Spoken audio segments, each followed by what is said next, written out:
Welcome back. You're tuned in to Power Breakfast here on CNBC TV 18. Now on to our special coverage of the India Idea Summit of the US IBC.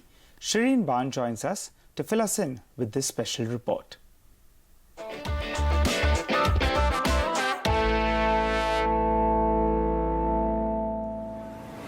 Welcome to our special coverage of the India Idea Summit here in Washington, D.C., organized by the U.S.-India Business Council. Lots of big names, from the U.S. Secretary of State Mike Pompeo to Google CEO Sundar Pichai, coming together to talk about how U.S. and India can deepen their engagement and further this partnership.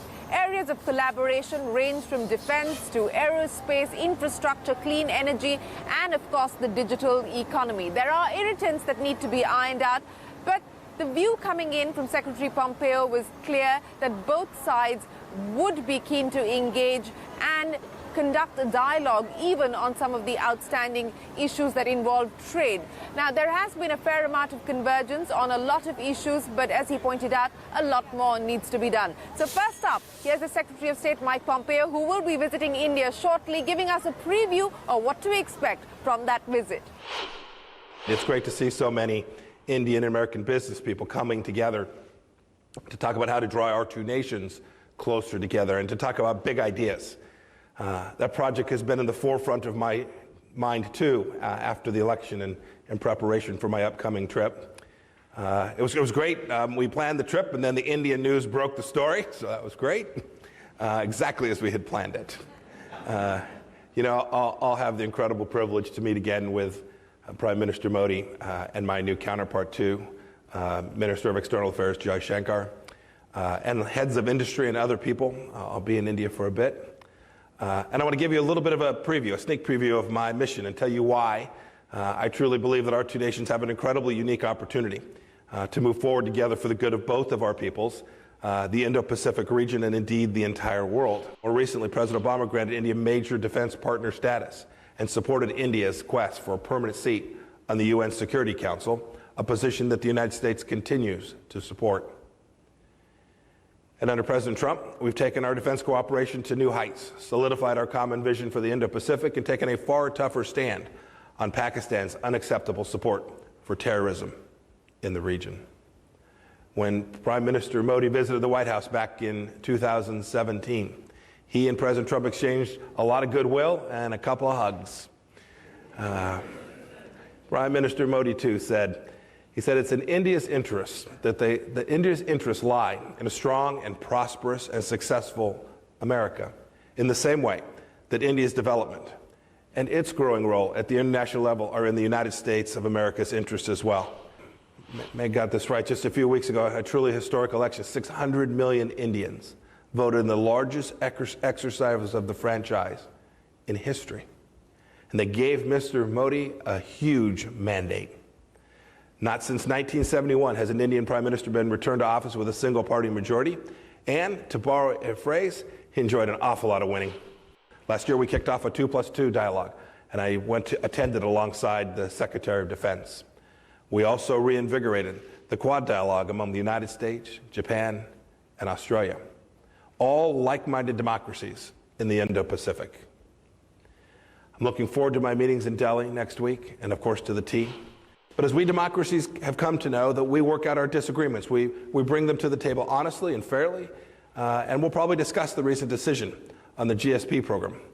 I do hope, we remain open to dialogue, and hope that our friends in India will drop their trade barriers and trust in the competitiveness of their own companies, their own businesses, their own people, and private sector companies. We'll also push for free flow of data across borders, not just to help American companies, but to protect data and secure consumers' privacy. And speaking of privacy, we're eager to help India establish secure communications networks, including 5G networks as well. Well, that was the U.S. Secretary of State Mike Pompeo making it clear that they are keen to work with the Modi administration to deepen the engagement, suggesting that they have taken a hard position against Pakistan, ostensibly a move that would benefit India, and also making it clear that on things like the GSP withdrawal, the U.S. was willing to have a dialogue. So we will, of course, keep you updated on Secretary Pompeo's visit to India over the next few days. But let's now talk about a man who was honored here by the US-India Business Council, Sundar Pichai. Of course, from cricket to his move to the US and how he basically got started at Google.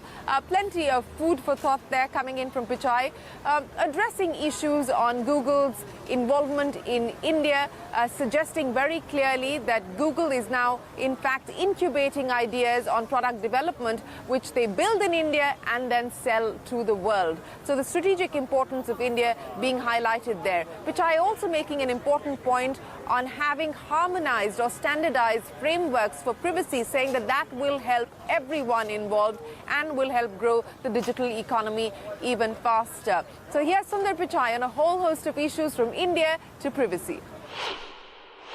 There's a World Cup cricket going on, and it's a wonderful tournament. Rooting for India to do well, but there's a lot at stake. You're right. There is indeed. Who do you think is going to be the final match? It should be England and India, but Australia and New Zealand, these are all very, very good teams. So free flow of information, is essential to digital trade, and we all can see the benefits of it. But to ensure that we can actually do it, I think we need better safeguards around privacy, user privacy. I think rightfully so, users are increasingly concerned about it.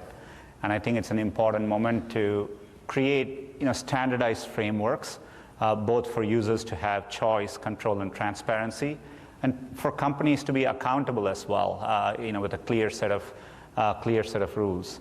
And I think it's an area where both in US and India, I think we have reasonably aligned notions around a free and open internet. Both countries have safeguarded principles of free expression. And so there's enough shared values here. I think we can lead in privacy frameworks, and to the extent you can standardize this globally, I think will be a huge factor which drives digital trade. And